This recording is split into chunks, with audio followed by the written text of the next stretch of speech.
Hey, I'm Claire. And I'm Janice. And this is The X-Files, a podcast about breakups, broken hearts, and moving on. We are breakup coaches here to help you beat your breakup, Heal your broken heart, and move on to an amazing, abundant life.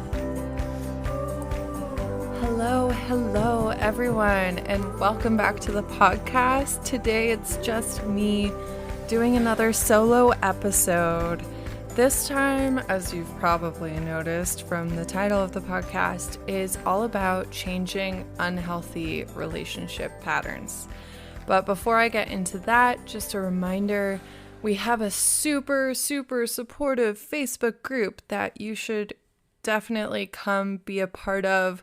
Our members of that group are so amazing, so supportive, and just like collaborative and just like willing to listen. It's very active in there. So there's a whole bunch of people who are going through what you're going through, and just the community aspect in there is just incredible. And yeah, Janice and I are very proud of our Facebook group. So join our Facebook group, and if you love this episode and you've been listening to other episodes that you super love as well, please take the time and leave us a review on Apple Podcasts. It actually makes a huge difference in making sure that we come up in the search results when someone is looking for a breakup podcast. So we came up for you either in the search results or you found us some other way, but make sure you pay it forward, and it makes a big difference for us. We would love to thank you for that. So if when you leave a review, just take a screenshot before you hit submit, because there's a little bit of a lag between when you submit it and when it actually goes up on the website. Go ahead, send us a screenshot and your address, and we'll send you a thank you letter with a little sticker in it.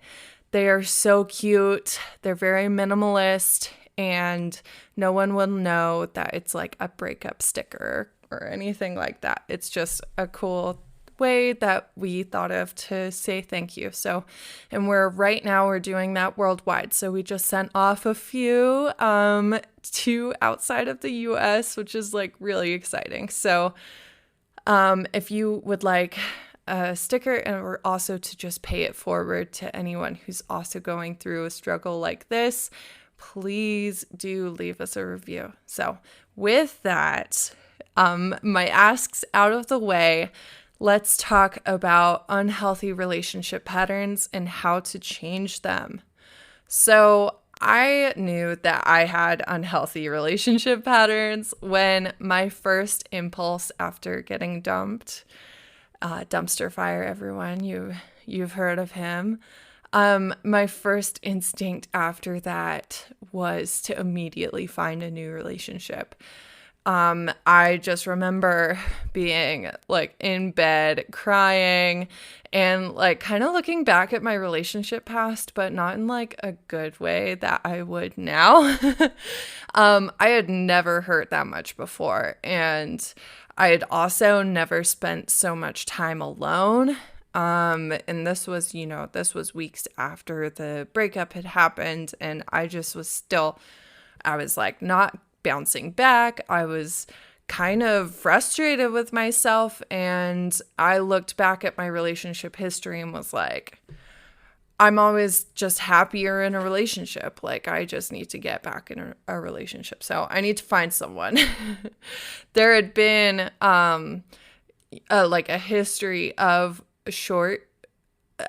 like 2 relationships in a row where there was a short break in between.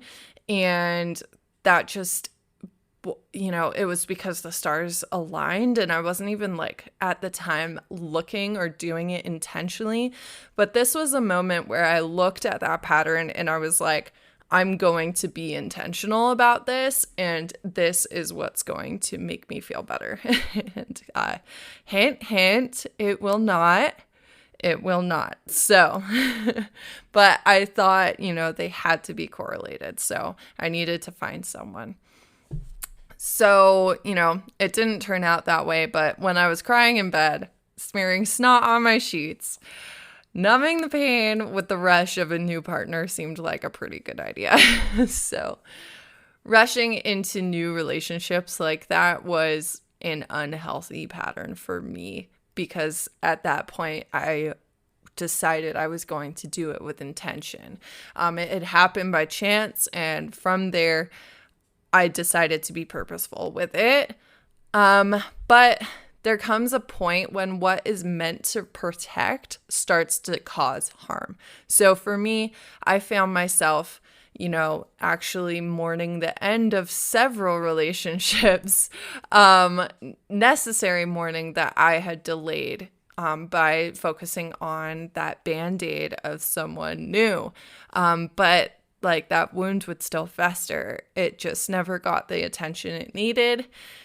And yeah, and after that experience of seeing like how badly that goes, how badly that unhealthy pattern of intentionally trying to, not even trying to heal, but trying to cover up the pain, I guess.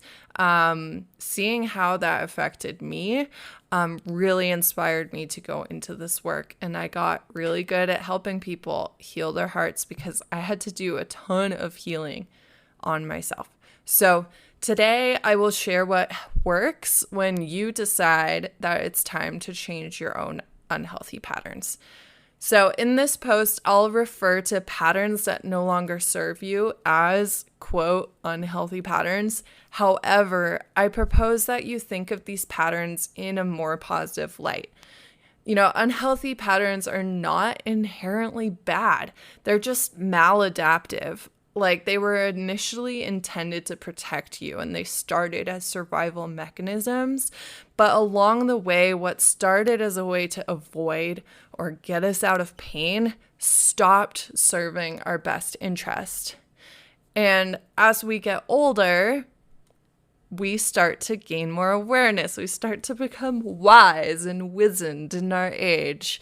And we start wanting to go further than where these unhealthy patterns have gotten us. What got you here will not get you to where you want to go. You do have to evolve, and you do have to kind of start to fix these things, because they can only take you so far. And we start to see that there's a better way to be, a happier, more free way to be. Like I said, the patterns that got you here will no longer serve them. That doesn't make them bad. Thank them. They've been working really hard at protecting you. Thank them, and then relieve them of their duties. It's their time to rest. It's time for the new guard. It's time for some new patterns.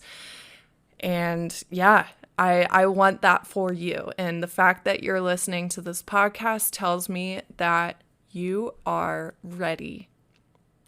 So, there are 4 steps to successfully changing unhealthy relationship patterns. And just as an aside, as you do this work, I highly recommend daily journaling. Journaling daily allows your thoughts and feelings to leave your body. Writing it out also slows your brain down, so you're able to see where there are alternative ways of thinking. I like to think of it as like driving down the freeway. When you're just in your brain, that's like the equivalent of going like 105 miles per hour. It's really hard to see an exit coming up, and where that freeway changeover happens. Like, you're just focusing on going, surviving, making sure you don't crash. Whereas writing through journaling, your pen can't go that fast. And so it kind of sticks you in that happy 65 miles an hour zone, where you start to see, oh, there's an exit coming up. Do I want to take it? Yes, I do. And you can make that choice and safely change paths and go a different way. So journaling is great in that. And I know I'm like this too. A lot of times I'll be like, I don't know what to say. Like, there's nothing really happening right now. Go and write in your journal. I don't know what I'm writing. I don't know how I don't have anything to talk about. And just do that for 5 minutes a day, and I guarantee something will come up. I promise you. It's just giving yourself the opportunity to do that instead of just assuming, oh, like, I don't think I have anything to talk about today. So just do it. And yeah. So 4 tips for changing unhealthy relationship patterns. Number 1, become open to new ways of thinking. So, you will always have free will. You can choose to change, or you can choose to stay the same. It's always your choice. If you want new results, you must choose to be open to new ways of thinking. The choice is the first part. Then you can reprogram your brain. See, our brain filters the information around us using the reticular activating system, or the RAS. So the RAS only lets in information that confirms pre-existing beliefs. Experts call this effect confirmation bias. It can also be, the feedback loop. It can be explained in a multitude of ways. But if you believe that you're unable to beat your unhealthy patterns and that there is actually no other options for you, you will only see proof that you cannot beat your unhealthy patterns and that no other options exist. We've talked about this effect with other beliefs like, quote, there are no good men on dating apps, or quote, women have so much choice on the apps that they hardly ever swipe on me. The apps just don't work on me. I mean, those are just kind of, that was on an app rampage, but you get the point. Those are pretty common. I'm sure you've heard these before if you haven't thought them yourself. And the reason that this happens, because you're like, what the heck, brain? Like, I don't want to be stuck in a loop, basically. But the reason that this happens is explained. I pulled this quote from a 2020 NPR article, Understanding Unconscious Bias. And the quote goes, the human brain can process 11 million bits of information every second, but our conscious minds can only handle about 40 to 50 bits of information a second. Like, let's just take a brief pause and understand the difference between 40 to 50 and 11 million. 11 million. Like, you don't see or hear or feel or smell or taste most of the world. Like, we are literally walking around with blinders on. We don't know what the F is happening. So, okay, I digress. So the quote continues. Our brains sometimes take cognitive shortcuts that can lead to unconscious or implicit bias with serious consequences for how we perceive and act toward other people. This is huge. Basically, our brains essentially delete, distort, and generalize most of the information that is available. 11 million bits of information every second, and we somehow delete, distort, and generalize it into 40 to 50. That's crazy. And it doesn't do this randomly. It doesn't just pick things at random for you to actually perceive. It generalizes, distorts, and deletes based on the beliefs that you currently hold. Your brain follows the rules that you have given it, mostly subconsciously. It's not really your fault, but just know your perception of life as you have experienced it is based on subconscious beliefs that have literally changed how you see the things that you experience and how you experience life. Like, I mean, just a moment of silence for that. Wow. So this can be really, really damaging to your experience if you hold beliefs that will negatively affect how you perceive the world, if you have trouble with self-worth, if you believe that you will only ever meet a certain type of person, if you only believe that you'll have certain types of relationships, like, you will perceive life as you believe that you will. And over time, that feedback loop reaffirms those beliefs, making them stronger and stronger and harder to change. And you're not usually consciously aware of what these beliefs are, too.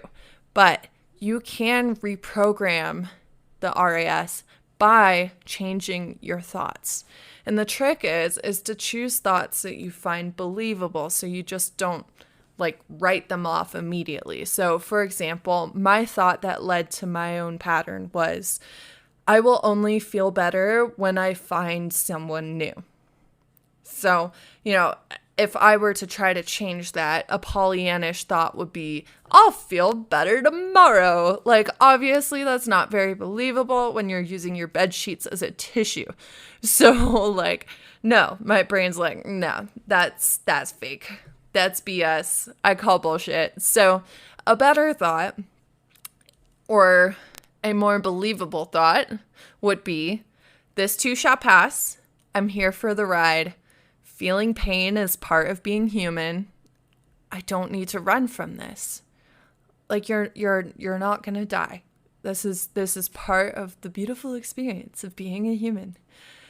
So this thought is believable because it accepts where you are, and yet it is a shift in a positive direction. In one of our dating chats with Janice and Whitney Oppenheisen, who's been on the show, we do these every other week on Instagram.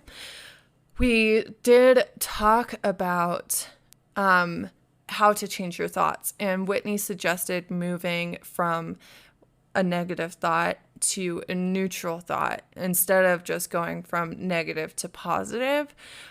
So this is kind of like that as well. So if it helps you to think neutral thought as the first step, do that.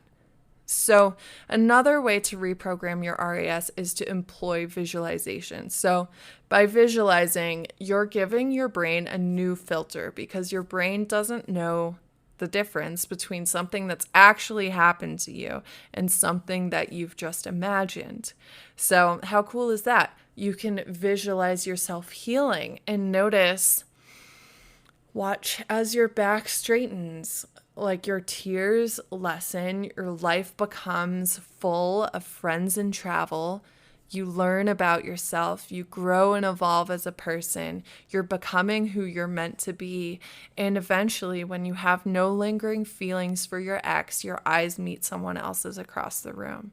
And by telling your brain that the intended outcome has already happened, your RAS will start letting in the information that helps confirm this new reality.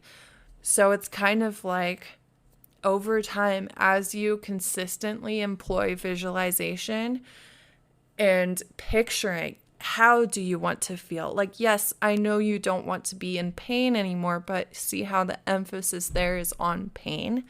Start visualizing exactly what it would look like for you to be over this person. What would that look like? What is your day like? How do you feel? Be specific and really visualize it. What do you do? What do you do differently? So, yes. So keep in mind, these two tips, it's just an introduction to this work. Creating lasting change in your subconscious beliefs takes concerted effort, consistency, and sometimes other modalities. And this is something that we can begin together in coaching. So, yeah. Back to the 4 things that can help you change relationship patterns. Number 2, build awareness.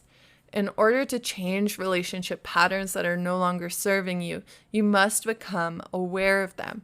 You cannot change something that you're not yet aware of.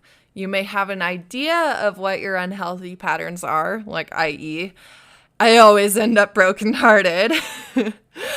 But, and there may just be more to it than I always end up brokenhearted. And there may be other ways that you can improve your relationships that you're just not aware of yet, not just on the unhealthy side of your patterns. There's also opportunities that you're not quite aware of yet. So awareness comes through looking at something objectively. You cannot be aware of things that you're in denial about. For instance, notice how easily you see what is happening in your friends' relationships and probably why they act the way they act, but you refuse to believe your friends when they tell you what is happening in yours. You know it's true. So, to work around your ego, which is a perfectly natural thing to do, it's not necessarily bad, but we're trying to be better here. We want to improve and we want your experience to improve. So that means sometimes you're going to have to tell your ego to take a chill pill. So try looking at your past like it's someone else's story and not yours. If this was your girlfriend, and guys, if this was your bro, what would you tell them if this was their story? So I suggest looking at the 3 most important relationships in your past and looking for patterns. So like any good story, your relationship has a beginning, a middle, and an end. I have a free worksheet on my website that will help guide you in this exploration. So if you want that, go to clairlofthouse.com, and it's in my resources section. You can download it for free, but it'll walk you through questions like this with just a brief tester. Here are some examples. So some beginning questions, for instance, how did you meet? Where did you meet? Who chased who? Was there a chase, or were you both immediately on board? Or did someone have to convince the other that this is a good thing and we should try it? So how was the relationship initiated? What was your first impression of him or her, and was it accurate? What was it that initially attracted you to them? Think about, the physical, personality, lifestyle aspects. And then some middle of the relationship questions. Are you finding partners who mirror you or who fulfill what you think you lack? So what aspects of them do you recognize in yourself? What aspects do you see in them that you think you lack? What was the best part of the relationship? When were the best times? What were you doing? How long did the good times last? How did they show up? Were they there for you emotionally, physically, or were they more distant? What did they do to show you that they loved you? What do you see now as red flags that you ignored or didn't recognize initially? And then some ending questions. Why did the relationship end? Who ended it and how? Was it a slow decline or a steady decision or a sudden decision? Did it come out of nowhere? And if you ended it, did that decision come out of nowhere? So definitely check out the worksheets. It'll guide you right through these questions. And yeah, it's a really interesting exploration, as you can imagine from what you've just listened to. So back to our 4 tips for changing unhealthy relationship patterns. So number 3, make a plan. Planning is essential. Us humans are not known for our ability to think clearly when emotions are swirling. In order to not let all of your work being open to new ways of thinking and recognizing your unhealthy relationship patterns go to waste, planning will be essential. So, plan for circumstances where your unhealthy patterns might pop up. For instance, when your ex texts you out of the blue. when you run into an ex out in the world, when you want to check their social media, plan for it. For example, when I wanted to check my ex's social media, my plan of action was that I was never allowed to look at night, at the very least. I knew my mood went down with the sun, and looking at his social media profile would make me spiral, disrupt my sleep, and leave me feeling even worse the next day. So if I felt like I needed to look, I'd tell myself, wait until morning. Often in the morning, I didn't feel like looking anymore. However, if I did feel like looking, I would allow myself. And that was part of my incremental, basically detox, habit changing. Quitting something cold turkey is often very hard. And so I plan for that with my clients who are struggling with this. Is we make achievable goals. Instead of, I'll never check it again, we say, we're going to go 5 days without looking. And when we achieve that goal, we can look. Even though it'll take you back just a little bit when you do look, the muscle that you started forming from that 5 days of not looking is still worth it. And after you look, now we have to go 6 days. So it's 6 days until you can look. And you'll get to a point where at the end of the allotted time, you won't even want to look anymore. And in which case we get to just keep on going. Don't look. But when I was in this situation and I was really struggling with this, my one rule, no matter what, was don't look at night. So in the second part of my plan was to always work out afterwards, because looking at his social media never made me feel good, but I would be able to bring myself out of that spiral by getting those endorphins and, working out. It would kick in and lift my mood again, and I'd be able to get out of that slump much more quickly than I would have had I not planned to wait until morning, work out afterwards. So put a procedure in place for any circumstance that might throw you off, so you don't have to think. You only have to follow the pre-decided steps when you're triggered. So tip number 4, we're coming in strong. We're on the home stretch here. So tip number 4, commit to yourself. You must commit to this. Commit right now when you're fired up and ready to change for the better. You will not always feel this inspired, but you have to commit to this work even when you're not inspired, even when you feel broken, even when you have no time, even when you're stressed and don't know how to go on. Each day you wake up, you need to recommit to this work. Every time you stumble, you have to recommit again and again and again. Stumbling is part of the process. Recommitting is necessary. Commit to yourself at the start, moment to moment, every day, week after week. Choose and commit to you. When you commit to choosing to stop people pleasing, stop accepting crumbs from your partners, start setting the bar higher, you choose you. You're worth it. Choose you. For me, my thought that I would only feel better when I was in a new relationship was not serving me. Because the reality was, wherever I went and whoever I was with, there I was. I chose to make new thoughts about that. I rewired my thoughts in my brain so that I now wholly believe that the gap between partners is irrelevant. Irrelevant? What did I say? I rewired my thoughts, so I wholly believe that the gap between partners is irrelevant. Whether I am with someone new or whether I stay single, I will be at the stage of my healing that I am.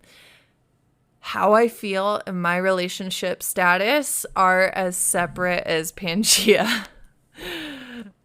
Good notes, Claire. That was the thought that set me free from self-judgment and regret. I could have reworked my mind to believe that entering a new relationship so fast was bad and I should never do it again. And I don't ever plan to. But that thought of demonizing entering a relationship quickly after another had ended, that thought was causing me to ruminate and regret the past because I was guilty of that sin, and it was stopping me from being able to move forward and accept myself. So I found the thought that would release me from the past and give me a future. If you find yourself cringing at something you did, remember that unhealthy patterns started out as a way to protect you. Tell yourself, I did the best I could with what I knew at the time. You did the best you could. And now you are working on doing better. So I hope that helps as a good introduction to changing, quote, unhealthy relationship patterns.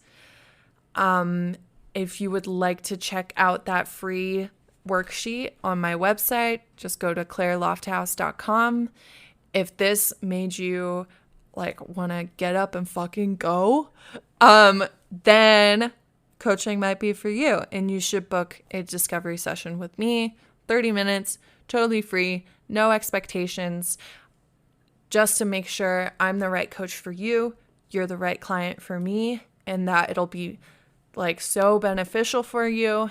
And yeah, you can find that in my bio on all the socials. It's also on my website. And if you're in our Facebook group, the link is in there too. So come talk about coaching with me if this made you fire the F up. And with that, I will bid you adieu. I will talk to your ears very, very soon with Janice. We have amazing, amazing things coming up. And leave us a review and pay it forward to someone else who needs this podcast. So you're doing great. I'm so proud of you. And we'll talk soon. Thanks for listening to X-Files, a podcast about breakups, broken hearts, and moving on. If you like this episode, tag us on your Instagram story so we can connect with you.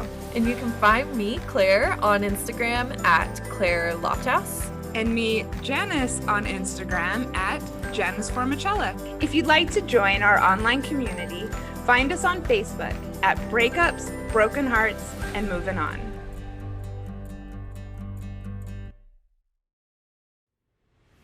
And here's a preview of our next episode. Thinking that dating will be comfortable is what creates a lot of the discomfort. Mm-hmm. So yeah, it's kind of that arguing with the reality. Well, if this person is meant for me, then the conversation on the dating app will just go super well. Mm-hmm. And, there won't be this discomfort. And because there's this discomfort, it means it's wrong, or I'm bad at dating, or blah, blah, blah. Thinking that the other person will complete you is what causes the discomfort. A lot of people go out there, and when they don't meet someone right away that they just feel is going to be the end all be all, it's, it makes them think, what's the point? Or maybe that they're not good at dating.